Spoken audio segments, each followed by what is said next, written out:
Boa noite, povo de Deus. A paz do Senhor Jesus. Família SEAF, amigos, família, de modo geral, nós estamos aqui reunidos nessa noite para trazer um estudo bíblico sobre o compromisso ministerial, tá?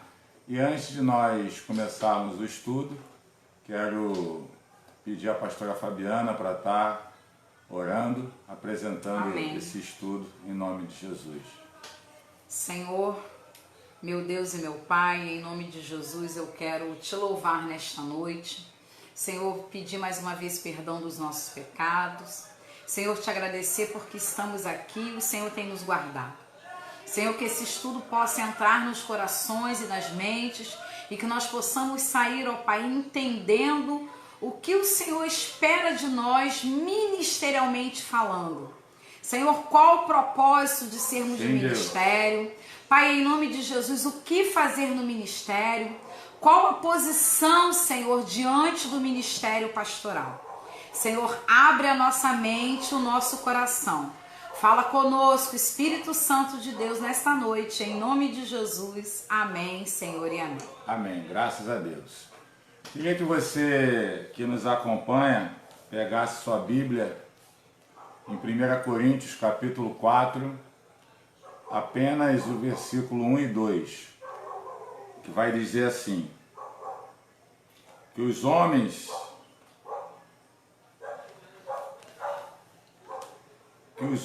nos considerem ministros, como ministros de Cristo e dispenseiros dos mistérios de Deus. Além disso, requer-se nos dispenseiros que cada um se ache fiel. Tá? Então, dentro da palavra compromisso ministerial, né? Compromisso do ministério, primeiro a gente tem que ter um entendimento do que significa a palavra compromisso.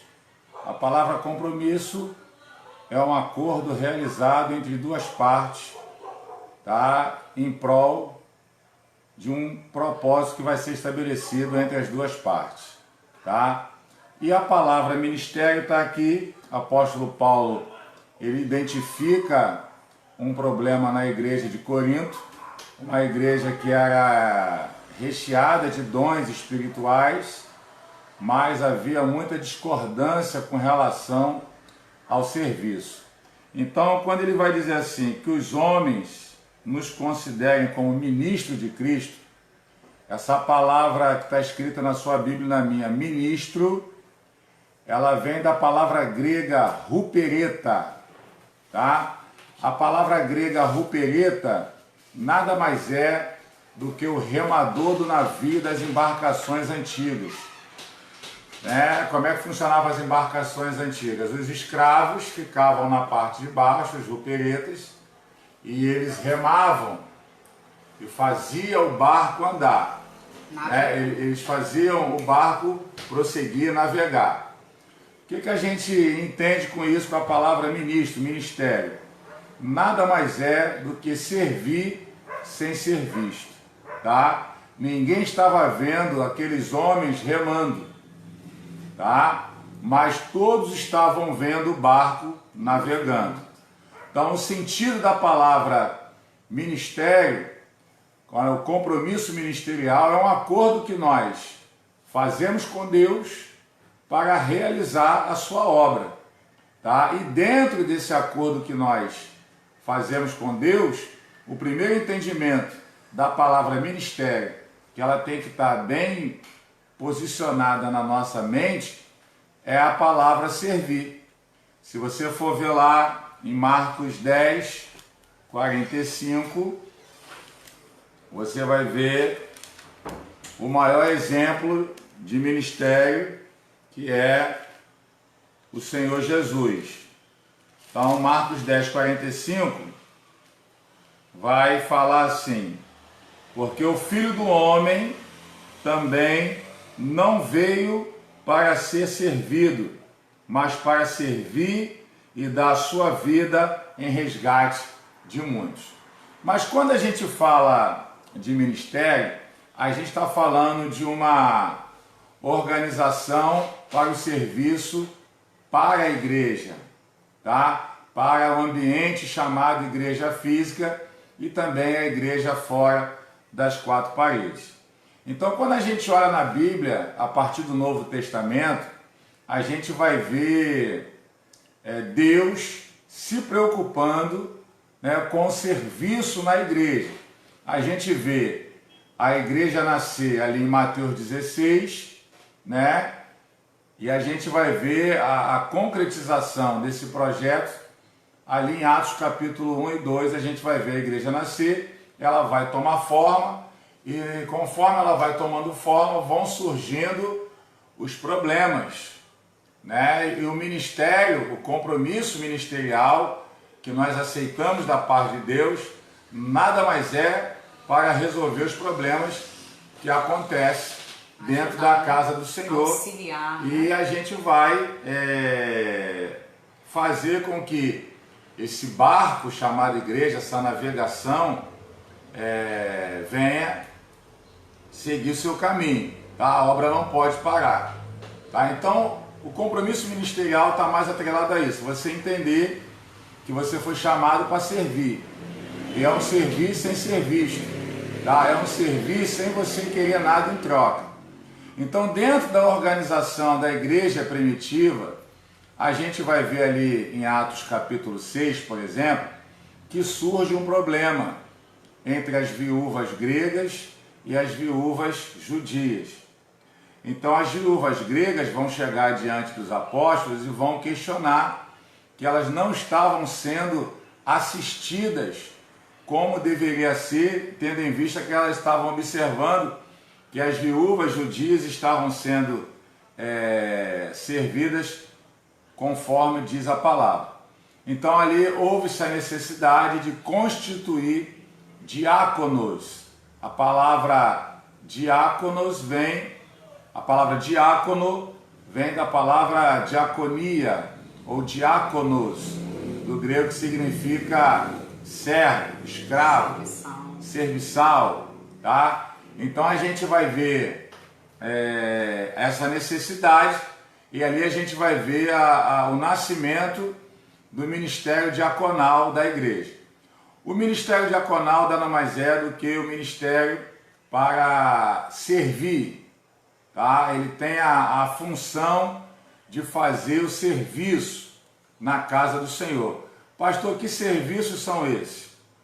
É você limpar a igreja, é você estar na portaria, é você estar na intercessão, é você estar visitando as viúvas, visitando os órfãos, visitando os necessitados, ministrando Santa Ceia para os enfermos, visitando os hospitais, né? Abrir um culto, deixar uma palavra de oferta, mas o serviço diaconal, ele tem especificamente dentro do seu propósito ministerial o servir, tá? Eles não... Ah, pastor, mas tem diácono que é bom de Bíblia. É bom e deve ser bom de Bíblia, mas ele não está destinado ao ensino. O ensino está destinado ao presbítero e aos pastores, tá? Então a gente vai ver esse compromisso ministerial, cada um dentro da sua esfera e cada um dentro das necessidades da casa do Senhor. Então a gente vê surgindo ali em Atos capítulo 6, né? Mas só que para ser um diácono, por exemplo, não pode ser uma pessoa de qualquer jeito, de qualquer maneira. A gente vai ver que tem pré-requisitos para ocupar o cargo de diácono da casa do Senhor, tá? Então, primeira coisa, ele tem que ser um escolhido. Atos capítulo 6, versículo 3. Primeira coisa, ele tem que ser um escolhido. E essa escolha, o Senhor dá a orientação que tem que ser a igreja. A igreja que vai reconhecer o chamado. Então vai dizer o texto: escolhei, pois, irmãos, dentre vós 7 varões. Agora vai vir os pré-requisitos. boa reputação, cheio do Espírito Santo e de sabedoria, aos quais constituamos sobre esse importante negócio. Mas nós perseveraremos na oração e no ministério da palavra. Então a gente vai ver que o diácono ele tem que ter boa reputação, tem que ser cheio do Espírito Santo e de sabedoria, para que assim ele venha receber a constituição do serviço diaconal sobre a vida dele. Sendo que, dentro dessa perspectiva de diácono, a gente vai ver o apóstolo Paulo, ele falar com Timóteo, no capítulo 3, a gente vai ver ele falando algo muito interessante. Mas aonde a gente vê problema dentro do compromisso ministerial, tá? Onde a gente vê problemas aqui? A gente vai ver... Calma aí. A gente vai ver uma orientação que Paulo dá para Timóteo, lá em 1 Timóteo capítulo 3, versículo 10. Também estes sejam provados, para que depois sirvam e se forem irrepreensíveis. Então a gente hoje, a igreja do século 21, tem uma dificuldade muito grande com obreiro. Quando eu falo obreiro, entenda obreiro, diácono, presbítero, pastor, evangelista, bispo, apóstolo, missionário. Entenda as cadeias eclesiásticas que a nossa nação tem de acordo com as suas denominações. Então uma das orientações que o apóstolo Paulo vai dar é que esse obreiro ele tem que ser provado. Por quê, pastor? Porque ele vai estar assumindo um compromisso com Deus e depois com o povo. Então, quando a gente entende isso, a gente vai entender que a gente tem que viver uma vida de renúncia. A gente vive no ministério para o ministério, tá? E isso é algo que muitas pessoas correm, tá? Porque você vai ser provado. E quem quer ser provado? Né? Ninguém. Você vai ser colocado à prova. Eu, por exemplo, quando eu convoco alguém para o ministério, eu sempre uso a palavra assim: você está disposto a apanhar? Você está disposto a ser caluniado? Você está disposto a ser difamado, a falarem mal de você? Quando eu pergunto isso para eles, os futuros obreiros da SEAF, todos eles falam o que quer. Não, mas quando o pau começa a quebrar, aí já começa a fazer corpo mole, a esmorecer, e aí começa a quebrar o compromisso que você fez com Deus. Então o compromisso ministerial é algo muito sério. Tem pessoas que almejam ser obreiro da casa do Senhor, né? Ser um presbítero. Pastor. Tem gente que quer ser pastor, tem problema. Ser pastor, pelo amor de Deus. Mas, a partir do momento que a gente aceita o compromisso e entende quem nos chamou e quem nos vocacionou, a gente vai até o final, tá? Todo pegando o ganchinho aqui do pastor Teodoro, todo cargo ministerial, né, precisa ser vocacionado e chamado. O pastor, ele é muito além disso. Além de nós termos um chamado do Senhor, precisamos aceitar esse chamado e precisamos ser vocacionados, porque não adianta sermos pastores aqui na terra, né, na igreja, se no céu nós não somos reconhecidos como pastores. Isso tem acontecido muito, né? A gente vê, fulano é pastor, né, Bertrano é pastor, mas quando a gente olha e como, né, administra a casa ao qual o Senhor confiou, aí a gente vai ver, né, que foi chamado aqui na terra, mas o céu, que é o reconhecimento principal, Antes de sermos diáconos, obreiros, pastores, presbíteros, missionários, servos, nós precisamos sim sermos reconhecidos pelo homem. Mas antes disso, nós precisamos ser reconhecidos no céu, por Deus. Porque quando somos reconhecidos por Deus, aí tudo aqui na terra, tudo na igreja, tudo aquilo que nós colocarmos a mão, tem dificuldade sim, mas a gente consegue passar e fazer com excelência.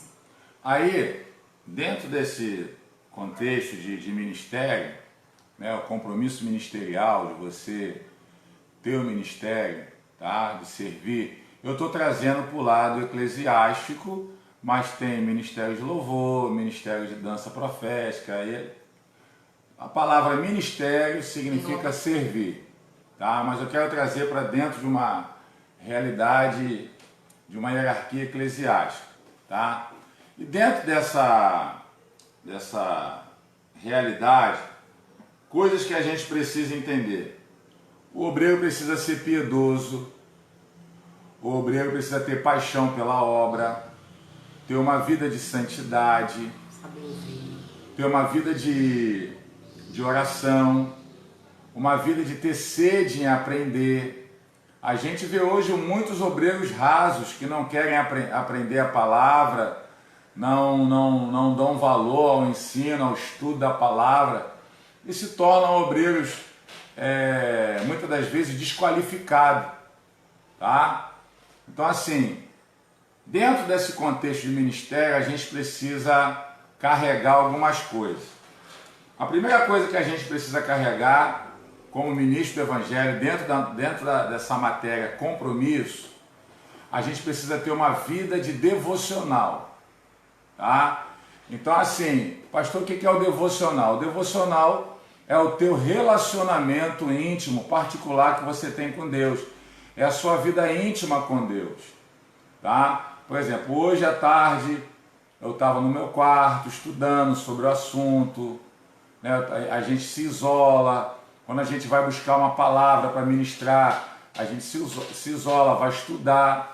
Então a gente tem que ter esse momento com Deus, essa vida de devocional, para que você venha ter as qualificações necessárias para você ter sucesso no seu ministério, tá? Não adianta você carregar o nome ministério, eu sou um pastor, sou um presbítero, eu sou um evangelista, um diácono, um obreiro, e você não tem sucesso na esfera onde Deus te colocou. A segunda coisa que a gente vai ver aqui no texto, que a gente abriu, ele vai falar que o obreiro, esse ministro, ele tem que, com tudo isso, se achar fiel, tá? E a fidelidade, ela vai determinar o caráter do obreiro, tá? Então, a segunda qualificação para você ter um ministério de sucesso, você precisa ser um homem ou uma mulher de caráter ilibado. Pastor, que palavra é essa, ilibado? É aquilo que não se pode acusar. Não tem o que falar de você. Ilibado é limpo, né? Então, o teu caráter, ele vai ser determinado pelo nível da fidelidade que você tem para com Deus e para com o teu líder direto. Aí, por exemplo, você hoje é um obreiro da casa do Senhor. Dentro da hierarquia da comunidade evangélica Amor e Fé, é o primeiro cargo eclesiástico ali, tá? Então você é um obreiro. Aí eu te confio a portaria da igreja. Olha, Joãozinho, você é da portaria. A portaria é sua responsabilidade. Chegando ali, o que um porteiro faz? Ele tem que estar sempre sorridente, apertando a mão, reconhecendo os membros, perguntando a ele, tudo bem, a paz do Senhor, boa noite, desejar um bom culto. Então ele tem que dar o melhor dele na portaria, ele tem que ser fiel àquilo ali que foi confiado, tá? E o que a gente vê hoje? A gente vê pessoas, portaria não é nada demais, negócio que não tem, só fica em pé, igual um maluco ali, Mas aí Mateus 25, a gente usa até essa palavra muitas das vezes para oferta, mas ela fala de fidelidade em todas as áreas, que ele vai dizer assim, Jesus falando, sede fiel no pouco, que sobre muito te colocarei. Então, aí a portaria aos olhos do homem não é nada, mas você está sendo fiel àquilo que Deus te confiou. E isso vai determinar o teu caráter, porque o líder, quando coloca o obreiro ali, ele deu as costas, porque ele está acreditando que você vai cumprir aquela missão ali. E quando ele voltar para ver como é que está o serviço, você vai chegar e vai falar, pastor, presbítero fulano, diácono ciclano, está tudo ok na portaria, os irmãos estão entrando bem, foi tudo bem. E aquilo ali você vai angariar pontos para a sua carreira ministerial. Daqui a pouco você vai estar subindo degraus. Então, o caráter do obreiro é determinado, gravem isso. O caráter do obreiro é determinado pelo seu nível, tá, de fidelidade e de lealdade. Então, o que determina o caráter do obreiro é isso, é a fidelidade e a lealdade. Isso em todas as áreas, né? Muito se fala hoje em fidelidade só em nível de dízimo e oferta. Não. Fidelidade em todas as áreas. Você ser fiel à visão da sua igreja, você ser fiel sim nos dízimos e oferta, você ser fiel à amizade que você tem com o seu irmão, você ser fiel a Deus nas suas orações, nos seus devocionais, você ser fiel a Deus na sua liderança, você ser fiel a Deus ao seu pastor, ser fiel a Deus lá no seu trabalho, em todas as áreas, dentro da sua casa, no seu casamento, ser fiel com seus filhos. Então, o caráter vai ser determinado pelo seu nível de fidelidade e lealdade, tá? Prosseguindo, a gente vai ver o seguinte, uma palavra muito importante, competência. Competência é a habilidade que o obreiro tem em determinada área.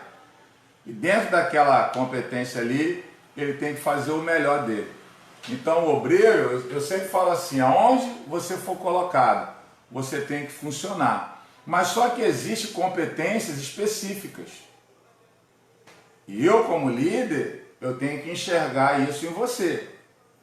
E colocar você dentro da competência que você vai poder gerar o melhor recurso para o reino de Deus. Através das suas competências e habilidades. Tá? Mas como é que eu busco isso?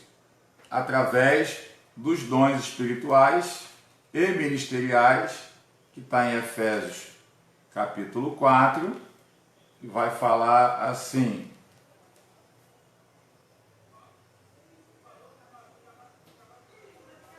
mas a graça foi dada a cada um de nós segundo a medida do dom de Cristo.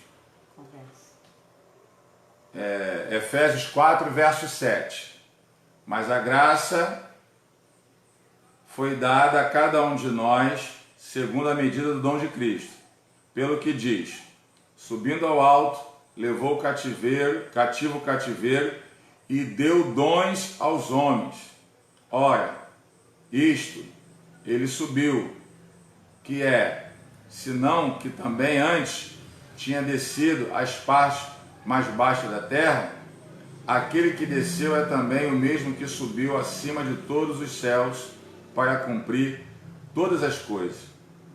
E ele mesmo deu uns para apóstolos, outros para profetas, outros para evangelistas, outros para pastores e doutores, querendo, presta atenção nessa palavra, o aperfeiçoamento dos santos, para a obra do ministério, para a edificação do corpo de Cristo. Então, a competência, ela vai gerar as suas habilidades pessoais, que vai trazer recursos para o reino de Deus. Então, o ministério, compromisso ministerial, tem tudo a ver com isso daí, tá? Isso aqui é algo muito importante. O que é o aperfeiçoamento? Crescimento na presença do Senhor.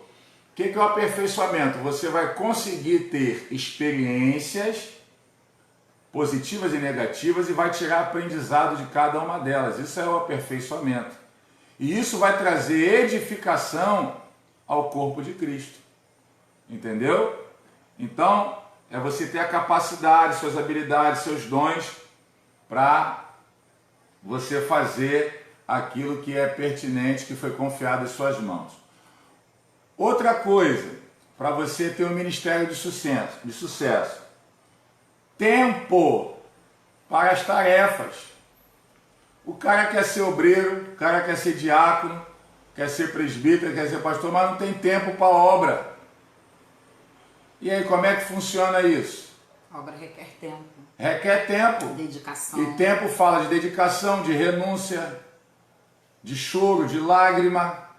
E a pessoa não quer. A pessoa só quer chegar ali na hora, mas requer tempo.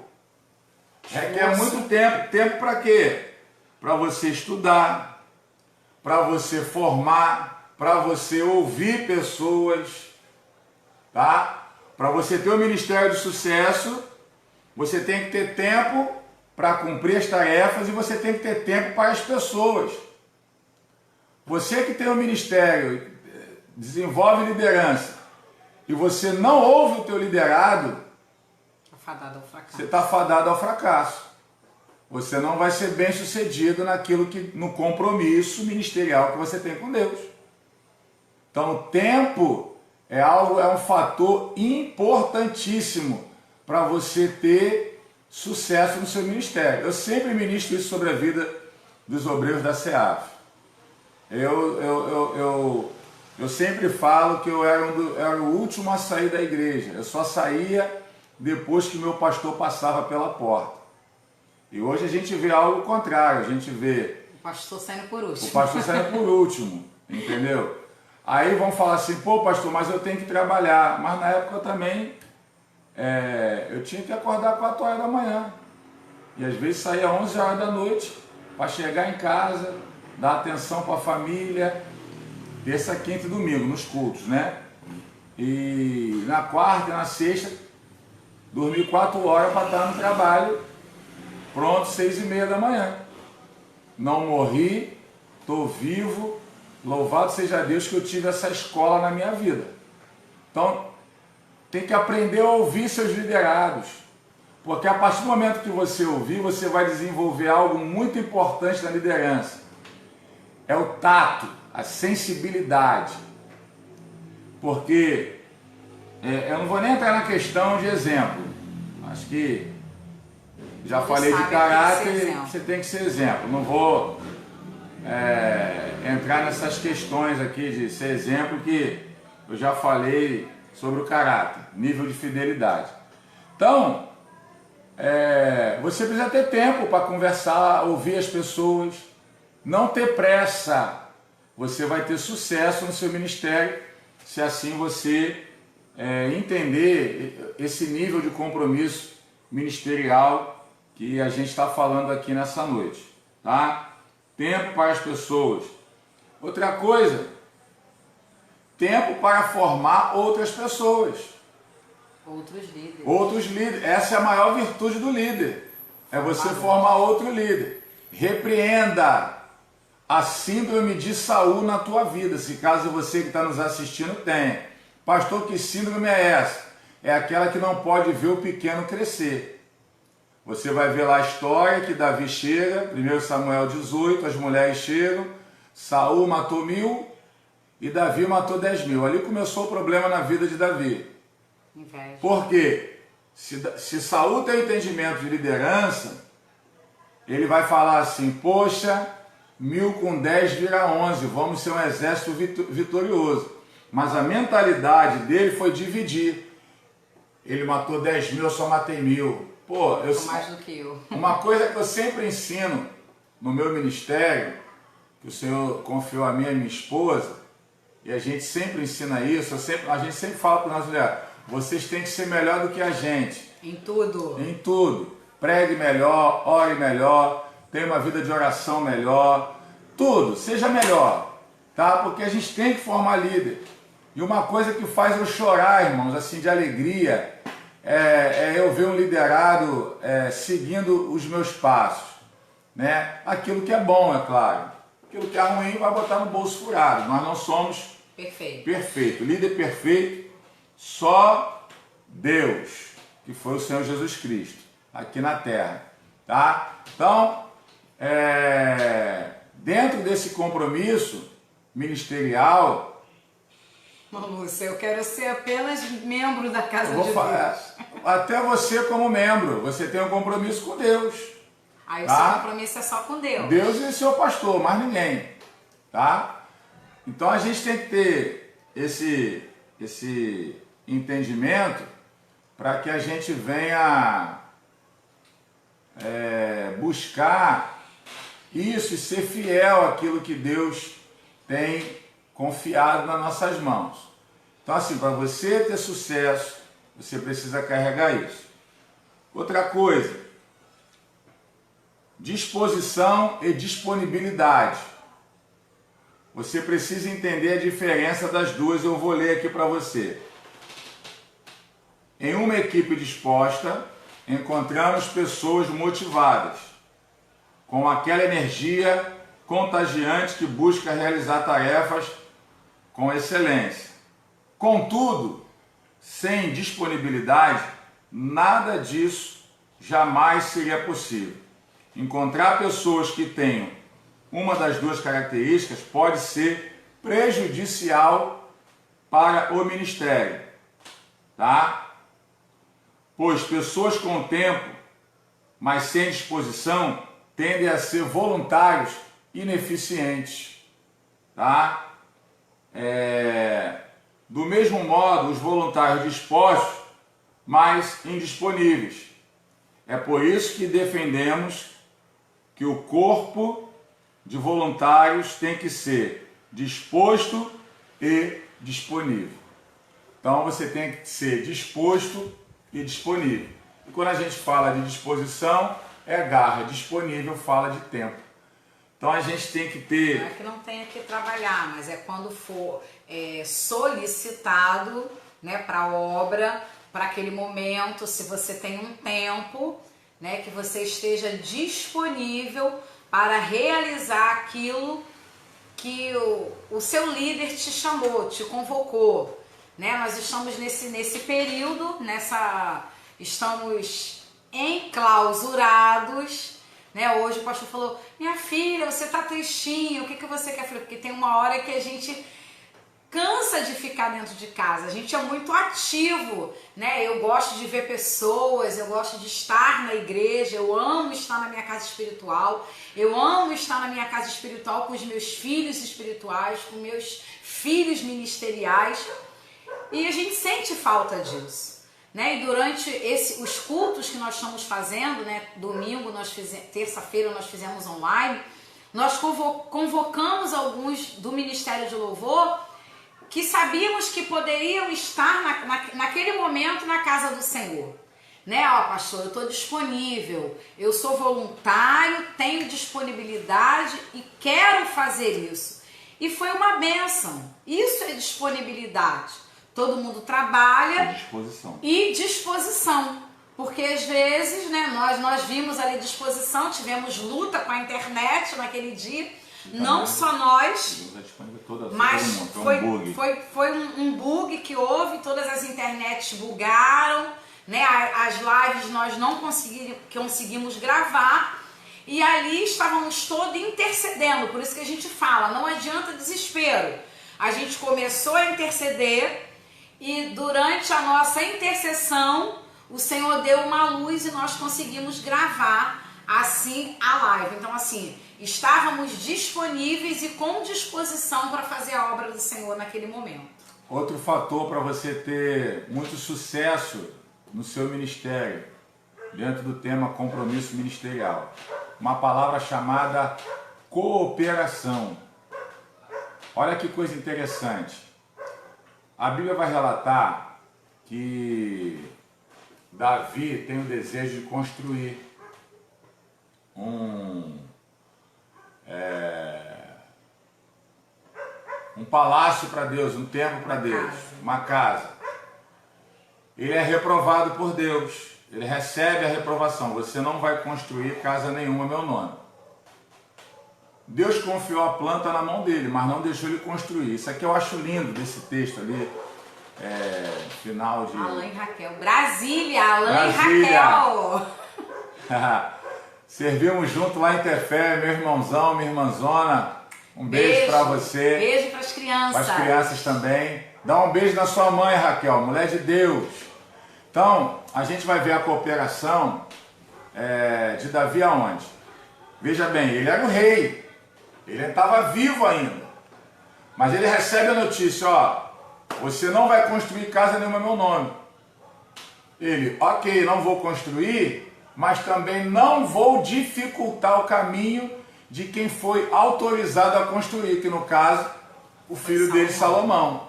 Então isso é cooperação. Às vezes, não podemos. Por exemplo, você passou um ano num determinado departamento. Aí no outro ano o pastor resolveu te movimentar.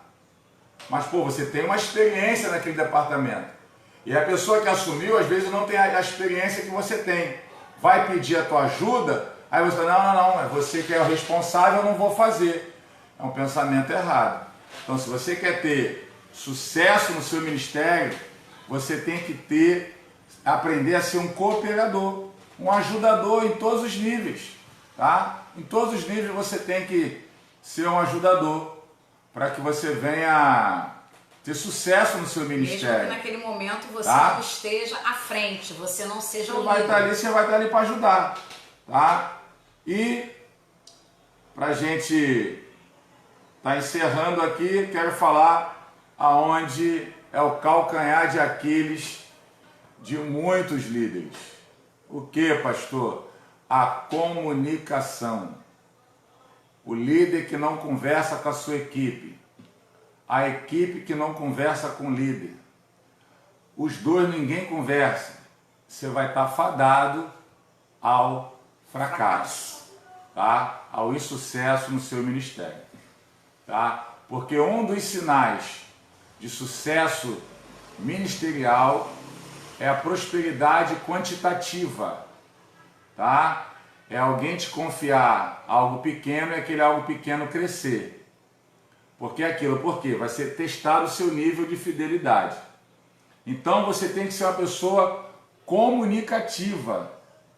Ah, pastor, mas a minha... eu sempre gosto de dar o exemplo... tímido, né? Eu sempre gosto de dar o exemplo do pastor Rafael e do presbítero Glauber.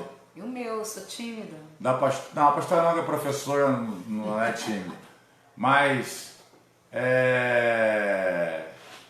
tímidos, né? Eles eram pessoas extremamente retraídas, não falavam, né? Pessoas que tinham dificuldade de se comunicar muito grande. E quando eu percebi, eu comecei a trabalhar isso na vida deles. Hoje são pessoas extremamente comunicativas, exercem o ministério com muito afinco, com muito fervor. Exercem liderança. Exercem liderança. Por quê? Porque tem uma boa... A pastora é tímida. Não, a pastora não é tímida.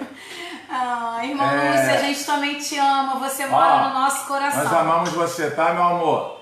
Então a gente vê que a comunicação, ela vai trazer deficiências muito grandes no ministério pessoal, tá? Então você tem que aprender a se comunicar, a ter o tato, né? A gente vai ver algo aqui, Paulo falando com Timóteo, ele vai falar assim: ninguém despreze a sua mocidade. Timóteo é um jovem pastor, 26 a 28 anos de idade. Uma responsabilidade absurda de cuidar de uma igreja com muitos problemas, que é a igreja de Éfeso. Aí vai dizer, ser exemplo dos fiéis na palavra, no trato. Quando a gente fala de trato, a gente está falando de comunicação. A maneira que se trata, a maneira como vai se falar, que se reporta. Você tem que ter a visibilidade de saber quando a sua ovelha, o seu liderado vai estar com um sorriso no rosto, vai estar todo sorridente, mas você vai ter a visão da alma dele. E você sabe que ele está ruim. Eu faço muito isso com as minhas ovelhas. Às vezes vem sorridente, tá todo sorridente, me dá um abraço, quando me dá um abraço assim, aí eu falo assim no ouvido, o que houve que você está triste? Aí a pessoa começa a chorar, pastor, como é que você sabe? Como é que você sabe? A comunicação faz isso, você vai desenvolver sentimentos, tá? Você que é liderado, você tem que alcançar o coração do teu líder. Eu dei uma reunião de liderança antes dessa pandemia começar aqui no Brasil, e eu dei o exemplo do apóstolo João, que dos apóstolos foi o único que ouviu a batida do coração de Jesus. E por ele ouvir a batida do coração de Jesus, ele recebe uma profecia da boca de Jesus dizendo, você vai ser o único que vai morrer de morte natural. Todos os apóstolos tiveram mortes horrendas, tá? Mas morreu de velhice. O apóstolo João, por ele ter ouvido as batidas do coração, por ele ter alcançado o coração de Jesus, Jesus vai confiar o Apocalipse, o livro da revelação, para um velhinho de 96 a 98 anos de idade. Mas por causa do quê? Porque ele entendeu que ele precisava alcançar o coração. Por quê? Porque Jesus tinha uma boa comunicação e a sua equipe, que eram os 12, tinha uma boa comunicação com ele. Tá? Então assim, é um assunto... O que a gente aprende com isso? João ouviu a batida do coração do Senhor. Por que que ele ouviu? Porque ele quis se achegar, ele quis se aproximar. Não tem como você ouvir a batida do coração do seu líder, você ter intimidade com o seu líder, se você quer andar distante dele. Então assim, só ouve a batida do coração do líder quem quer estar próximo, quem quer estar junto, quem quer aprender, né? Porque João, ele estava sempre próximo ao Senhor. Então, o que revela? Quem está... Às vezes você pode... Voltando, às vezes você pode saber muito, né? Eu estava falando, uma coisa é você aprender e outra coisa é você ter intimidade. Às vezes você sabe muito, mas você não tem intimidade. E às vezes você sabe um pouco menos, mas você é íntimo de Deus. E o Senhor, ele gosta disso. Ele gosta de quem tem intimidade, quem se aproxima dele. Então que nós possamos a cada dia, depois desse estudo, nos aproximarmos da nossa liderança, nos aproximarmos mais do Senhor, né? Mesmo que nós não saibamos todas as palavras do dicionário, mesmo que nós não saibamos todos os versículos da Bíblia, mas quando a gente tem intimidade, o Senhor, ele se revela para nós. Aí, dentro dessa aproximação, você vai fazer com 2 anos de crente, quer ser obreiro. Quer ser diácono. Mas a escola de Jesus, para formar 12 apóstolos, demorou 3 anos e meio. E depois, toda uma jornada, mais de 20, 30 anos, no livro de Atos, através do Espírito Santo. Então, meus amados, já encerrando aqui o nosso... Voltamos! A internet caiu. Mas estamos de volta. Então, vai caber a você agora escolher qual grupo que você quer fazer parte, dos 70, dos 12 e dos 3, tá? E compromisso ministerial, servir sem ser visto. A gente pode concluir o estudo aqui nessa noite, servir sem ser visto, tá? Aconselho você que exerce liderança. João Vitor, beijo na sua casa, beijo na sua família, casa, um beijo a Simone, nas crianças. Tá? Presbítero Leandro, Presbítero todos Leandro, estamos assistindo, nossos beijão, filhos. dá um beijo na minha netinha Ariela. Ariela, manda uma foto de Ariela, tô com saudade dela, hein? Aí, Bárbara, minha flor. Eu peço para que você que exerce liderança, depois veja com calma os tópicos que eu fui passando. Isso é muito importante para você ter um ministério de sucesso na presença do Senhor. E deixa eu só passar uma coisinha. Antes de sermos líderes na igreja ou em qualquer outro lugar, precisamos ser líderes de excelência na nossa casa, com os nossos filhos, com o nosso marido, com as pessoas ao nosso redor. As pessoas precisam enxergar em nós essa liderança, né? Os seus filhos, as pessoas ao nosso redor, eles precisam enxergar em nós essa liderança, né? E depois que enxergam em nós, o Senhor nos chama, o Senhor nos alista, né? Porque fazemos parte de um exército. O Senhor nos alista. Para quê? Para que venhamos a servir na casa dele, para que venhamos a servir o povo ao qual ele escolheu para estar ali, porque o povo não é escolhido por nós, né? Como a gente tem falado na igreja, Deus, ele muda o povo, ele muda rei, ele muda pastores, ele muda liderança, ele muda profetas, ele muda sacerdotes, mas o Senhor, ele não muda o povo. Então, assim, nós precisamos estarmos atentos a tudo aquilo que o Senhor tem falado conosco. Essa é a palavra final que eu deixo para vocês e o pastor Teodoro vai terminar agora. Meus amados, dando o término, né?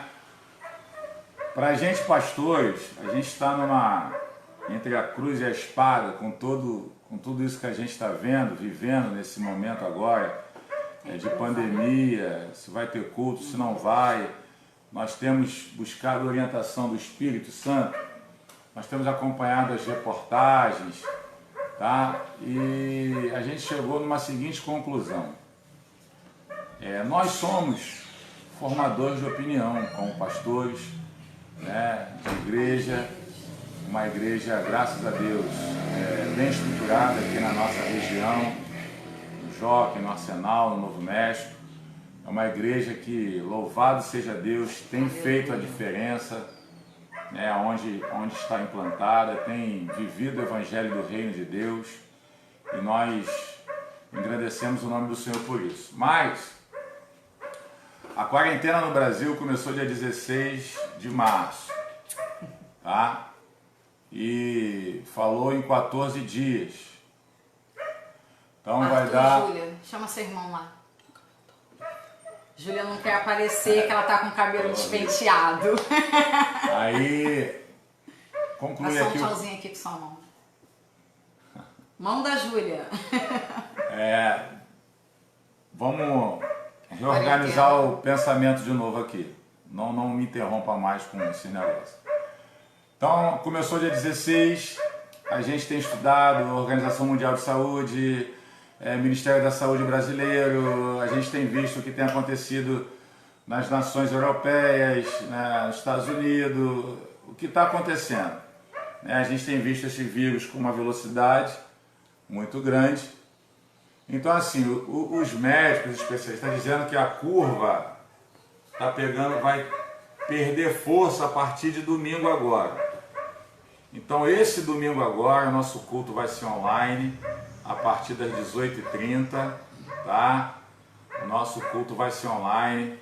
Não haverá culto no Arsenal, nem no Novo México, tá? Vai ser ministrado direto na nossa unidade do Jockey, tá? Provavelmente, o nosso culto deve voltar no primeiro domingo de abril, tá?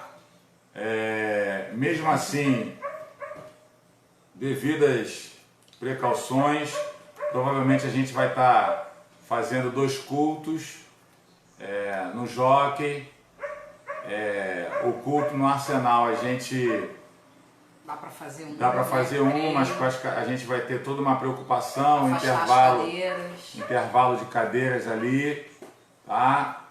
Álcool em gel e sabão a gente tem, graças a Deus. Tudo seguindo as normas, as normas de segurança, de precaução, precaução. Que o Ministério de Saúde tem nos informado, tá? Mas também a gente tem tido resposta às nossas orações. A gente tem visto as pessoas falarem, né, os jornalistas, estão falando que esse vírus está perdendo a força no Brasil. Graças a Deus. Isso daí é sinal, irmãos, das nossas orações. Vamos continuar orando. Então vamos continuar orando, meia-noite, 6 da manhã, 3 da tarde. Eu sei que é algo esforçoso, né? Mas vale a pena. A gente está começando a ver os resultados, as respostas. Eu peço a você que não deixe de orar pelos trabalhadores, irmãos. São 38 milhões que trabalham na informalidade, juntando com 14 milhões que está desempregados, dá 52 milhões de pessoas desempregadas, chefe de família. Precisamos dar um escape. Para dar o escape na nação, para que essas pessoas consigam trabalhar, para trazer o pão à sua mesa, tá? Em nome de Jesus. Mas também, em contrapartida, eu quero trazer aqui nessa noite a nossa responsabilidade como mantenedores da casa do Senhor. Irmãos, os credores batem a porta. Tá? A gente vê uma porção de gente criticar que o pastor passa o número da conta, pede aos irmãos que não se esqueçam de entregar o dízimo e as ofertas e tal. Gente, os compromissos são grandes. A gente ainda paga aluguel, entendeu? Conta de luz é alta. Água, várias coisas que a gente... Zeladores que a gente paga. São pessoas que dependem do salário que a igreja dá. Então, assim, para os trabalhadores ali. Então, vamos fazer a nossa parte. Vamos fazer a nossa parte. Eu quero te pedir, você que pode fazer essa doação. Domingo a gente vai estar recebendo lá na igreja. Você vai lá, a pastora Fabiana, os pastores vão estar lá. Vai estar orando o seu dízimo, vai estar orando a sua oferta, vai estar orando o seu voto, tá? Mas também eu quero deixar para você aqui que o nosso banco é o Banco Bradesco, agência 7117, conta corrente 48789, dígito 9. Pastor, isso daí é a conta da igreja. Pastor, eu vou fazer pelo Internet Bank. Sem problema. Para você fazer pelo Internet Bank, você é de outro banco, você vai precisar do CNPJ da igreja. Então, Comunidade Evangélica Amor e Fé, o CNPJ 26 695 092 0001-65. E ali você faça a sua caridade, a sua oferta de amor, seu ato de fidelidade e gratidão para com Deus. Amém? Irmã Gláucia, beijinho, tá? Irmã Gláucia, dá um abraço na irmã Naí, no seu esposo, nas crianças. Irmã Cláudia, a gente te ama também, tá? Cláudia Costa, nós amamos vocês, amamos a família Moifé, todos aqui que têm nos acompanhado. Hoje a gente recebeu uma visita de Brasília, né? Alain e Raquel, pessoas que maravilhosos, amigos, servos do Senhor. Moram no nosso coração, tá? Edna. Beijinho, irmã Edna. Tá na paz, filha. Deus abençoe. E agora a gente vai estar orando, né? Orando. Vai acabar a nossa bateria. E impetrando a bênção apostólica sobre a vida de vocês. Amém. Amém? Feche seus olhos nessa noite. Senhor, nosso Deus e nosso Pai, muito obrigado, Senhor, por esse momento de estudo na Tua presença. Engrandecemos a Sua Majestade Santa. Que essa palavra possa ter alimentado o coração dos teus filhos. Em nome de Jesus, Jesus, que essa palavra Pai. possa trazer grandes reflexões para que eles venham ser obreiros fiéis na sua casa. É verdade, membros Jesus. melhores. Em nome de Jesus. Em nome de Jesus. Ó Deus amado, ser com eles, ser conosco. Em nome de Jesus. Amém e amém. E graças a Deus. A pastora Fabiana vai estar impetrando a bênção apostólica. Faz assim com a sua mão. Em nome de Jesus. Amém. Que o grande amor de Deus e a graça do nosso Senhor e Salvador Jesus Cristo e as doces consolações do Espírito Santo de Deus estejam sobre a sua casa, sobre a sua vida, sobre a sua família e aonde quer que você colocar a planta dos seus pés. E que esse nosso Deus, grandão e lindo, te abençoe e nos abençoe também. Em nome de Jesus. Bate amém. palma para E Jesus. Para terminar o culto dessa noite. Amém? Amém.